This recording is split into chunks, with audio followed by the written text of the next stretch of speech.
I think clients tend not to think about communities and tend to think more in market segments or customer segments.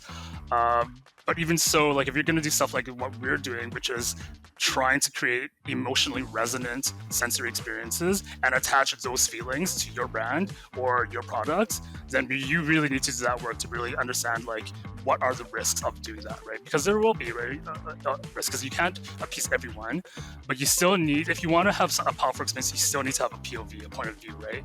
So it's like, I think it depending on like who's giving you the authority to define that point of view is probably one of the most important things. Is it coming from the community, or is it coming from you as in your marketing team? Is it just like a designer that's super smart but like doesn't represent that community? And I think that's what you really need to spend something to think about.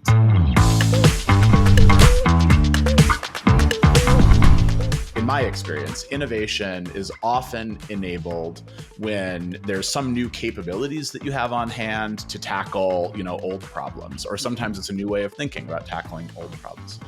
Were there any new technologies, new access to resources, access to new ways of thinking that enabled you to deliver this experience that you were able to draw on? Like, why were you able to do this now and not some other time?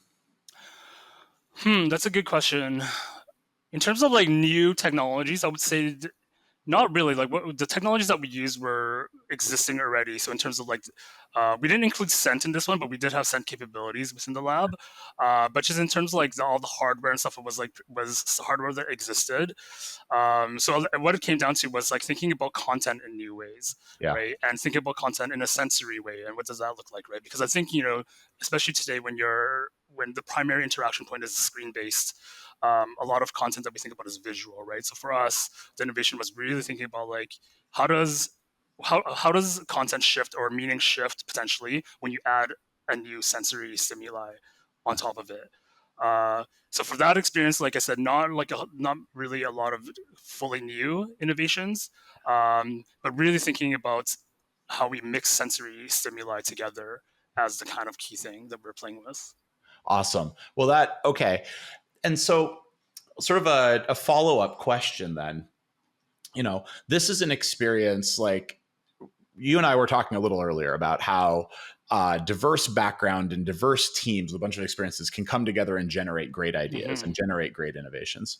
You also have to serve in the work that you're doing a very diverse set of stakeholders. You don't know who's going to walk in the door. You don't know, their perceptions, et cetera. How do you think about keeping your innovations and your experiences relevant and meaningful for everyone? Are we all humans? Are there things that you consciously do? Talk us a little bit through that connection to, unpredictable and wildly diverse communities that engage with your work.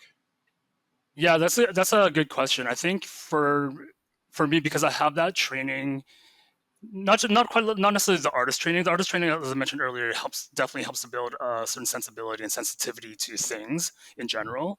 But doing the museum work, right? When we were doing that kind of experience design, which was very sensory driven as well, because when you think about it, you go into a museum, you go through an exhibition, it's full sensory immersion, but you're doing sensory storytelling, right? And that's really what I was trying to apply to the retail space, right? Some of those approaches to brands and retailers within the brick and mortar retail space, right? But what I learned around working with communities and working with local people and telling their stories is that there is an ethics around that, right? Because in particular with that work, you're often dealing with, stories that are from people that have been historically oppressed, for example, right? If you're thinking about indigenous folks or, even Black history, right? Sometimes we were doing projects on that. So you really have to, in that sense, take on the role as someone that's just facilitating their stories to come alive, right?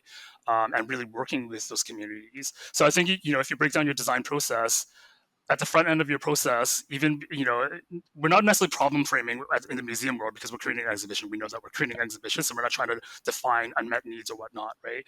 But we know we're going to create an exhibition, but we don't know how we're going to tell that story. So the media that we're going to use, the content, this pacing of how people go through the experience, how we want people, what we want people to learn, what we want people to feel, is something that we can't really define, right? Or we shouldn't necessarily be defining, right? So we should definitely be working with our communities there. So I think including communities in the front end of your design process is super important because you want to really be able to understand priorities and requirements. And then I think as you can still design process is equally as is important, but I think at the front end is the most important for me personally. And then checking in with them right throughout your design process, translating that into like a non-museum and non-cultural space. I think it really depends on what your mission is, right? As an organization, and then who your community, like which communities you try to prioritize. I think we I think clients tend not to think about communities and tend to think more in market segments or customer segments. But even so, like if you're going to do stuff like what we're doing, which is trying to create emotionally resonant sensory experiences and attach those feelings to your brand or your product, then you really need to do that work to really understand like what are the risks of doing that, right? Yeah. Because there will be right risks because you can't appease everyone, but you still need, if you want to have a powerful experience, you still need to have a POV, a point of view, right? So it's like I think depending on like who's giving you the authority to define that point of view is probably one of the most important things. Is it coming from the community, or is it coming from you as in your marketing team? Is it just like a designer that's super smart but like doesn't represent that community? And I think that's what you really need to spend something thinking about. Well, that's I want to put like a little exclamation point on that because it's really interesting. Like, so innovation is risk taking, right? And there's lots of reason that risk taking is challenging, right? It's inherent in the word, right? You're taking a risk, and it's often a personal risk. But who gives you the authority, the point of view? I think that's absolutely fascinating. So, yeah. So let's go on to kind of the next question that I have for you. One of the challenges of rolling out an experience like this is that it's a point in time, right? Like that experience, that exhibit, whatever it is, will exist for days, months, years, whatever it is. How do you think about the enduring impact of these innovations? Do you think differently about auditory design for kind of permanent installations, as an example? How do you think about deriving enduring impact from your point in time innovations? I think that's a very good question and very interesting one. So the way we've approached it is like separating the program, the language that we use is program and platform.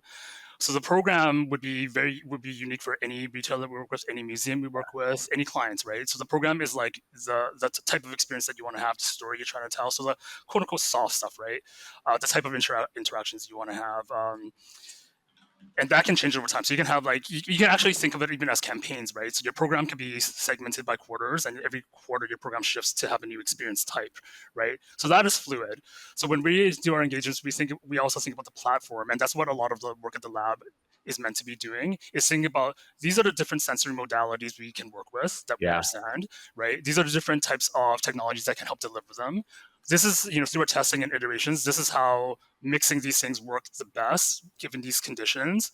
And then what we were trying to do and are trying to do is break those down into like modules, right? So that you can basically create a sensory experience design toolkit for design teams to say, if these are the objectives of X clients, they want people to feel like this is their brand story, this is their palette of colors and whatnot. Like, how do we not quickly, but how do we quickly prototype because we've created these building blocks already? And then in terms of the platform itself, like I said, we're not creating new hardware. Like that's definitely not within our scope because there's a lot of existing hardwares, right? So it was like really around finding the best ones out there, finding at different price ranges, and then creating kits that we could deploy into the field, depending. So it'd be very different if it was like a concept store, a new flagship store. Obviously, the highest end stuff, obviously the best stuff. But at the same time, everything is modular and the components can scale out. So when you're doing the program design, you would like basically identify moments within an experience and be able to help the client prioritize. Like maybe for the flagship store, they have these 8 experiences, these eight touch points. But for your other store formats, maybe the mid-tier stores get these 4, and then the pop-ups have the opportunity to do these 2. And by the way, like, I think you're making a point that is important, but also one that I think a lot of people get confused by, right? Like, we don't do custom hardware. We can't necessarily buy top of the line, top shelf stuff for every experience. To me, a lot of the innovation is figuring out how do you package what is available today. It may not have been available 3, 4, or 5 years ago, et cetera. How do you do this modular design that you can deploy into different environments and bring these new experiences in a way that you couldn't before because of cost or technological capabilities, or you didn't have the ideas or whatever it might be. And I feel like people overlook so often the day-to-day innovations that advance human experience, that advance the way in which we interact with the world around us, because all we're doing is we're focusing on, the spaceships landing themselves, whatever it might be.